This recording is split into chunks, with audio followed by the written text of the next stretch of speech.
Potentially the biggest Team of the Week release ever in the history of Hockey Ultimate Team, with Oliver Bonk hitting 99 overall and progression changing to match the highest overall rated card that player has, regardless if it's fantasy or Team of the Year. Bonk had 11 points in 3 games as a defenseman in the OHL. Can't wait to see what his 99 Team of the Week card looks like. Just kidding, they bailed out and decided not to give him one so that we didn't have a crazy 99 overall Team of the Week card, which also means no one has any idea what the content team is doing, and there is no predictability, and it is just complete randomness from here on out. In other news, we did finally get our upgrade to Matthew Tkachuk, a 93 overall, 6'2", 201 for anyone that did not get his Team of the Year card. This one's still going to be a little rough with 89 speed and excel, gold make it snappy, puck on a string, crease crasher, and big rig. All fun abilities, but none of them are actually great and worth activating, especially if you have a team of a lot of great players. He's got a really good body checking stat and a good shot, but again, his skating is just awfully rough. Quickly touching on some other of the more impressive Team of the Week cards, we've got the 87 Dylan Larkin, and if you've just started playing since, let's say, the holidays, Dylan Larkin cards are great cards for you to go after. 93 speed and excel. He's got gold born leader and silver wheels, but just anyone that's got that kind of speed, and he's 6'1", you can get him for much cheaper than some of the other higher rated cards. This would be a great card to build out your team if you've just started playing the game. Seth Jarvis got an 86 with sniper forward and playmaking boost with gold elite edges and close quarters. Skating is a little rough, honestly, to justify using him if you're not a Carolina Hurricanes fan, so this would be a trade-in, in my opinion. We also got Blake Coleman at 85 with 88 speed, 86 acceleration, and silver unstoppable force, which is kind of interesting for any of the Flames fans out there. Matthew Savoy, one of the more fun prospects in the Buffalo Sabres system, gold make it snappy, silver tape to tape, 88 speed, 90 excel with synergies. Again, this would just be a pure favorite player card, as well as Igor Sharangovich, Michael Jolly, Mark Jankowski, Nico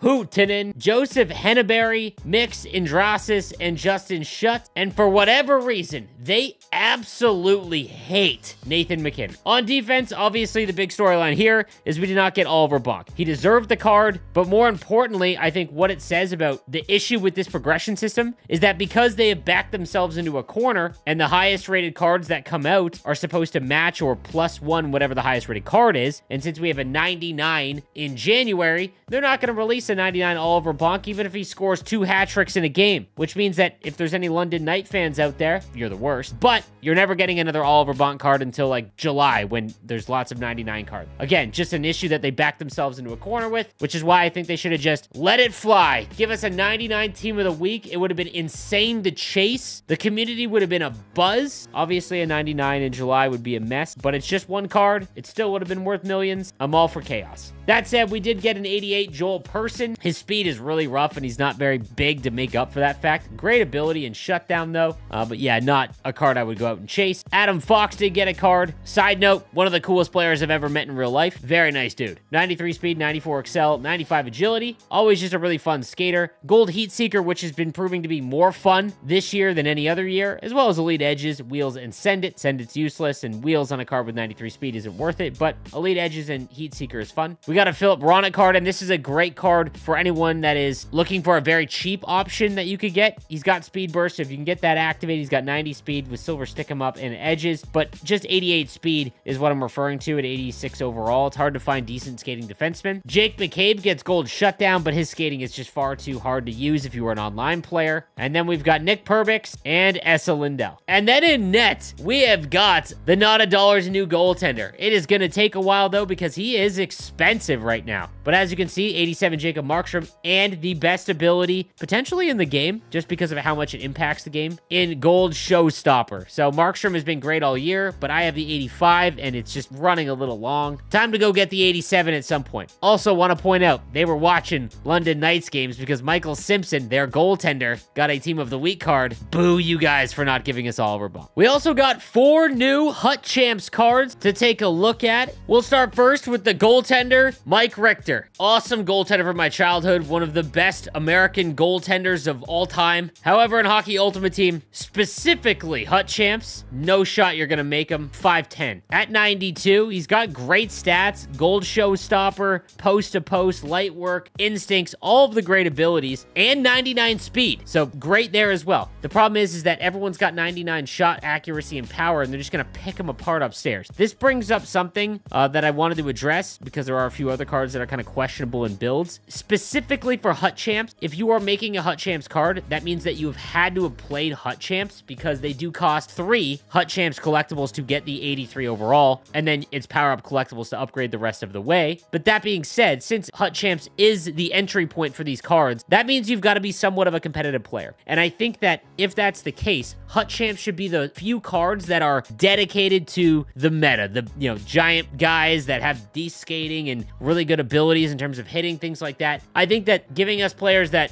are really just super not in that vein is kind of a waste, because if you're playing Hut Champs, you want a ton of great options that would make your team for competitive play. Let me know if you agree in the comment section down below. Next, we've got Chris Draper, and again, a pretty interesting build at 92 overall. He's got 93 speed excel, 92 agility, 90 balance, and 99 face-offs with gold quick draw. You guys know how I love that combo. You're basically winning every single draw, or at least giving yourself a shot at 66% of tying them up or winning. He's got silver unstoppable force, close quarters, no contest. Great card. Issue here, he's 5'10", 188, and you could just go get the 89 prototype Mike Pekka, because these cards are quite expensive to upgrade. Just to upgrade from tier 2 all the way to tier 10, you're looking at 22 power-up collectibles on top of the 3 Hut Champs collectibles to actually make the 83 overall card. Very, very expensive. So that's the hard justification for me, unless you're a Red Wings fan. Next, we've got Yuri Lettinen, 6 foot 194 with gold naked snappy, beauty backhand, elite edges, and yoink. So again, a lot of fun abilities. At 92 overall, he's got 94 speed, excel, 93 agility, so a great skater, 95 hand stats. Those should be maxed out. But again, at that price point, just wouldn't justify that at all. There are a ton of right-handed winger options now that you can go out and get for a price point that isn't going to absolutely kill you, like the Transactions William Nylander, or even the MSP William Nylander. And then we do have our first really interesting one. This is what I would consider a prototype Hut Champs card build if I were making them. Brent Seabrook has always had a really good Hut card in game. Last year, his team builder card was nasty. 6'3", 220. At 92, he's got 93 speed, excel, 92 agility, 95 slapshot accuracy and power, 90 hand stats, 95 body checking, and defensive awareness and stick checking, also at 95. Two-way defenseman almost maxes out his defensive stats, and he's got checking boost, which will max out his body checking. This is like a slightly better version than Adrian's at Coins. This is like a slightly better version than Adrian at Coins team builder card. Throw on the fact he's got gold shutdown, or you could just run silver truculence, and that's all you need. This is one of the best right-handed defensemen in the entire game. Taking a look at the new upgraded Matthew Tkachuk to his team of the year, unfortunately, he didn't get a skating increase with this one. However, what's about to happen is that his 84 or 85, at some point, he's going to get a big jump in skating, simply because all of his other attributes are getting close to 99. And again, when they increase the attribute +1 overall, at some point, the other attributes that are lagging behind are going to need to make a pretty big jump. So again, just something to keep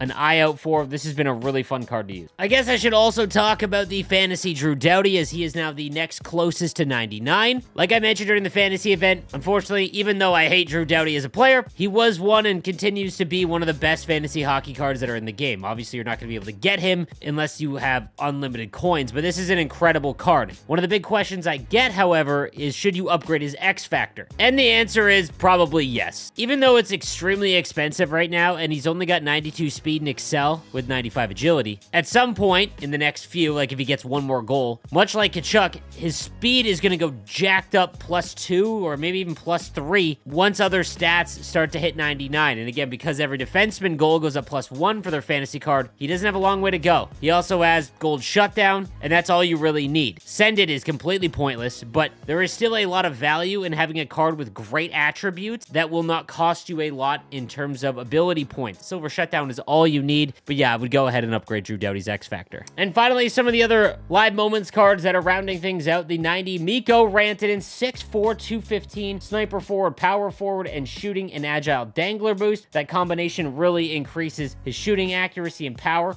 Gold Unstoppable Force on 6'4", 215 is nuts. And then a trio of really fun offensive abilities. Beauty Backhand, Puck on a String, and Make It Snappy. Rantanen's always a very, very good card. We also got an 88 Brady Tkachuk, 6'4", 221, in almost the exact same build as Mikko Rantanen. A little bit of a slower skater, though. Truculence and Back At Ya, always a very fun ability combo. Big Rig is one of the worst, in my opinion, just because Unstoppable Force is always active, and Big Rig is only active when you are actually in puck protection, and with total controls, you're just not a lot of players use it. Also got a new 88 Claude Giroux, 91 Speed, Excel, and Agility. Always has a good face-off rating as well at 91. The lead edges, Puck on a String, and Make It Snappy. Lastly, we got a new Jake Ottinger as well. Usually a really popular meta goaltender, and he's got gold instincts. This could be the new, like, top-end starter or one of them, so be on the lookout, and let me know in the comments section how Jake Ottinger's played. That's gonna do it, everyone. Thank you for tuning in. Let me know what you think in the comments section down below, and I'll see you next video.